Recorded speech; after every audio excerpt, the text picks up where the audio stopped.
Olá, torcedor alvirrubro que acompanha o canal do YouTube do Anderson Batista, sejam muito bem-vindos. É isso, né? Não tem muito o que falar.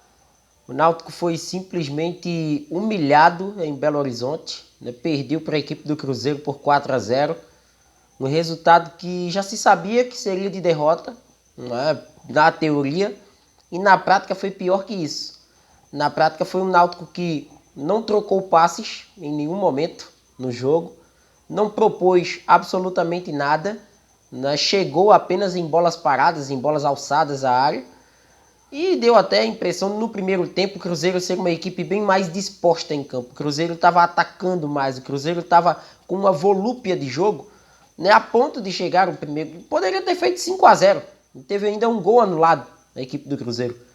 Daí o Náutico muito mal, a linha defensiva só acredito que só salva o Maurício, né? Mas João Paulo, João Lucas, Anilson, Bruno muito nervoso. Aí o Náutico vai ter que trocar no gol, na minha visão. Né? Para a próxima partida eu já iria com o Jean de titular. Eu não vejo condições de deixar Jean no banco e o Bruno ser titular dessa equipe. Né? Hoje foi a prova disso.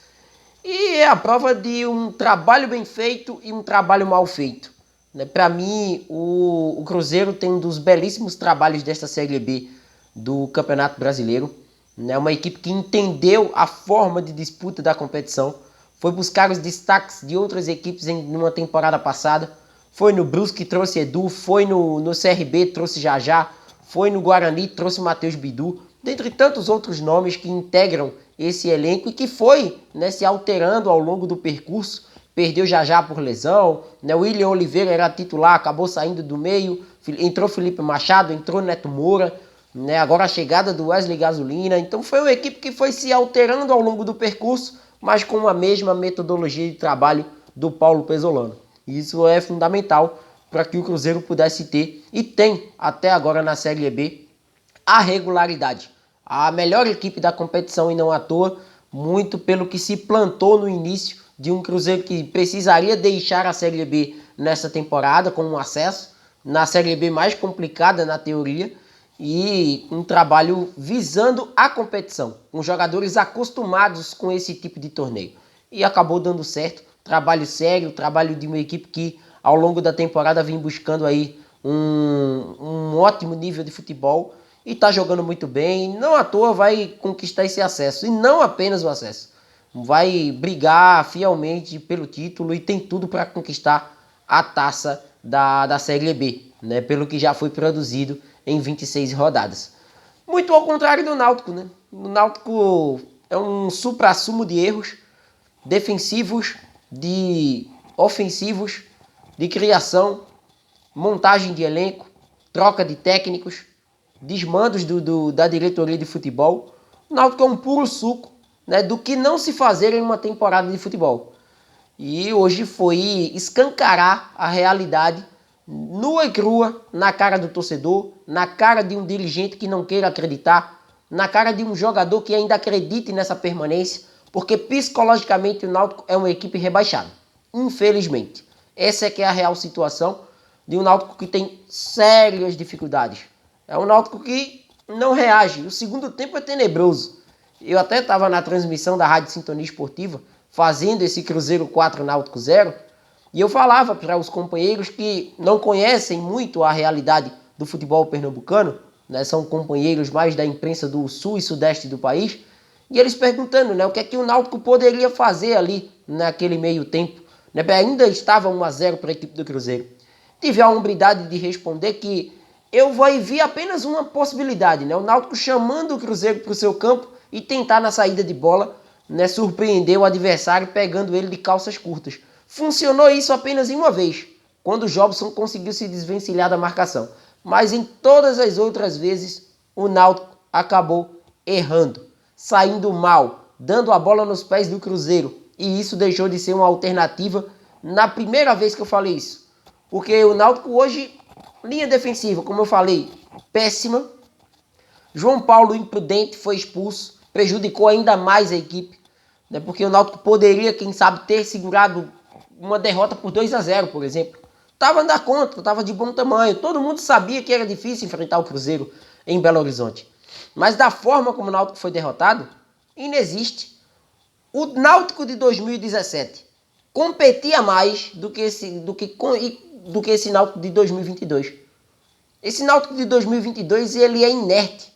Ele é uma equipe que em campo não tem reação. É uma equipe que por mais que você mexa, parece que você piora a situação. Mexeu, piorou. Foi assim em outras partidas. E hoje, como a gente citou há pouco, ficou escancarado porque foi o líder da competição. O golpe foi ainda mais duro, ainda mais sofrido. Aí o torcedor do Náutico já vem nessa. Né, de ter a pior defesa, de ser uma das equipes que mais perdeu na competição, né, de no segundo tempo pagar pau para o adversário, infelizmente, não tem poder de reação, não consegue se levantar, se erguer dentro da partida, né, com jogadores num meio de campo pesado. Falava até dessa formação, né, no Twitter, que eu não gostei, não gosto do Náutico com 2 zagueiros, porque não funciona. O Náutico só foi competitivo, ou pelo menos se pareceu competitivo, com 3 zagueiros em campo. Hoje, Dado Cavalcante, chegando agora, coloca o Náutico mais uma vez com 2 zagueiros, e o time vai sucumbir diante de um Cruzeiro que tem um ataque poderoso. O Bruno Rodrigues caindo pela esquerda, o Wesley Gasolina, um salseiro danado pelo lado direito, né? Pelo meio, o Felipe Machado, o Neto Moura, o Luvanor fazendo a movimentação com o Bruno Rodrigues, dando condições para o Edu também se movimentar, abrindo espaços. A zaga jogou muito bem, a partida do Zé Ivaldo, a partida do Eduardo Brock, né? O próprio Oliveira, que acabou marcando o gol, mas o gol acabou sendo impugnado. Então todo o Cruzeiro fez um bom jogo. E o Náutico atacou pouco, o Náutico criou pouco, ou quase nada, né? Diante do líder da competição. O Náutico não competiu. E no segundo tempo a impressão que eu tive foi que o Cruzeiro tirou o pé. O Cruzeiro simplesmente diminuiu o ritmo do primeiro tempo, mas foi o suficiente para golear. Daí a gente tira que o Náutico tem seríssimos problemas e o rebaixamento, a cada rodada que se passa, ele ganha contornos ainda maiores. E isso é preocupante. Uma volta de uma grande equipe do futebol pernambucano, do futebol nordestino, mal gerida, maltratada, não pelo seu torcedor, mas por aqueles que poderiam estar dando uma resposta positiva ao Náutico e não estão dando, não cuidaram disso. O ego foi maior do que propriamente chegar e ter a tranquilidade, né, de trabalhar, né, por um clube mais forte. Ficou por terra, caiu por terra, e como eu até cito no título aqui do conteúdo. Depois da queda, o coice. A queda já aconteceu, psicológica, física, né, de todas as maneiras que o torcedor imaginar. Mas o coice é complicado. Quando eu falo do coice, são as goleadas, são as partidas sofríveis, é acompanhar o Náutico ainda por mais 12 capítulos nessa Série B, sem ter um poder de reação. Porque dificilmente o Náutico sairá desse cenário, e a Série C é uma realidade ainda mais ampla com cada passada de jogo. Cada jogo que se passa, a realidade fica mais nua e crua na cara do torcedor. Infelizmente. Comenta à vontade, deixa a tua opinião aqui no canal, se inscreve, dá o like nos nossos vídeos, importante a sua participação através dos comentários e compartilha bastante esse conteúdo nas suas redes sociais. Até a próxima!